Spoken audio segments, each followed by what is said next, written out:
but my Goliath, standing in the shadow of the Almighty. I ain't lying, just testifying. Hi, welcome to my channel. My name is Nara Bethel, and in today's video I will be talking about how to handle a cold stroke patient. So as you guys know, I work in the emergency department as a travel ER nurse, and I'm also a med spa owner. I have had the opportunity to work in many facilities on the East Coast as an ER travel nurse, and I have been exposed to quite a lot of cold strokes and different hospital processes. So you do have to have education in the cold stroke, which is the NIHSS education for nurses.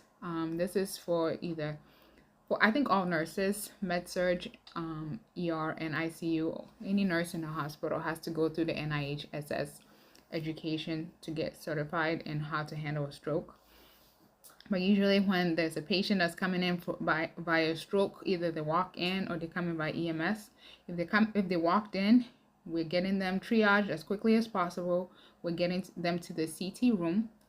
That's the first thing you want to know. Try to get them into the CT room. Get the CT scan done and put in an IV, and then we're going to wait to see if it's either a brain bleed or if it's a blockage. Now if it's a brain bleed, we're not giving TPA, which is, or what I think it's called TNK now, TNK, because TNK is IV push and it's faster instead of TPA, which takes a lot to prepare and all that. But TNK we would not give to a patient that has a brain bleed because they're already bleeding in the brain, and that is a blood thinner. Now if they have a blockage in their brain, then we're going to be giving them TNK it's basically a clot buster. We're going to bust that clot, and they're going to be under surveillance every 5 minutes, every 15 minutes, every 30 minutes, and there's a protocol for that over the first 24 hours. So after we get the IV, we're checking to see if the CT scan is telling us if it's a brain bleed or if it's a blockage. Then we take the patient back to the emergency room. They have a room at this point. We're doing an NIHSS scale on the patient. We're checking eye movement to see if they can speak. We have a cold stroke cart in the room for the neurologist to do that assessment whilst we're in that room as the nurse, also assessing the patient and seeing how they are responding to the scoring on the NIHSS. We're getting labs. We're sending the labs to the laboratory. We're making sure that we have them on the monitor. We have blood pressure. We have heart rate. We have we're checking their oxygen levels. We're checking to make sure they're breathing, they're acting okay, they're not slurring their speech, all the things that you check for with a stroke patient. So time is brain. So are their eyes, or are they having a facial droop? Are their eyes symmetrical? Are they able to smile fully without a facial droop to their face? Are they able to speak in full sentences?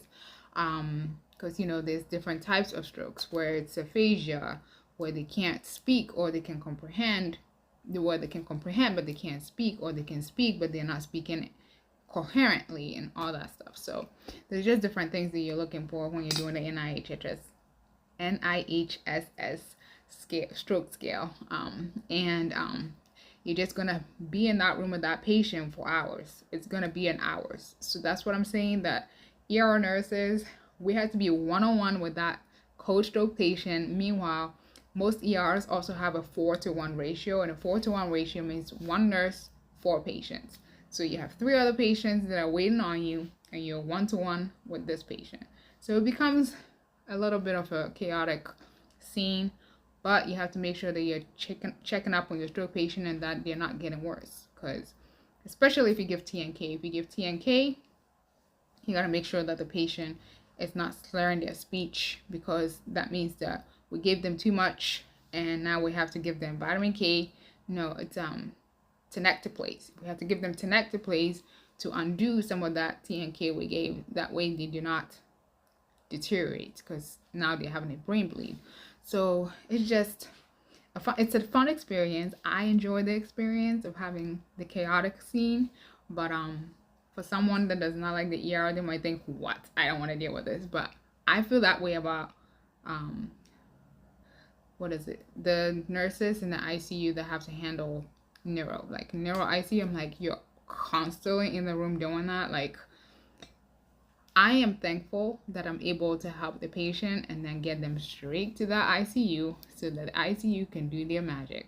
I am not cut out to be an ICU nurse, not because I don't like ICU, but I don't need to be under critical patients all the time. I can handle a day to 3 days of ICU patients. I don't want to be with them all the time. It's taxing and draining. So kudos to those ICU nurses out there. You're doing a great job. Just like these ER nurses, we're doing a great job too. Yeah. But that's how you handle a cold stroke patient. You got to make sure we're getting them to the CT scan room, scanning them, checking what the CT scan says, get an IV, get the labs, get that NIHSS, get the neurologist or the cold stroke cart with the neurologist into the room so you can do the assessments together, monitor that patient, put them on the monitor, get vitals every 5 minutes, every 15 minutes, and there's a protocol, like I said. So it's like every 5 minutes for the first 30 minutes, and then every 15 for the next hour, 30 minutes for the next 2 hours, every hour from then on until the patient is discharged from the hospital. So yes, stroke patients they're a lot, but they're a lot of fun. Well, not a lot of fun for the patient, but it's a learning experience for any nurse out there who wants to be exposed to different disease processes. That's how you handle a patient that is coming in for a cold stroke. I hope this was helpful.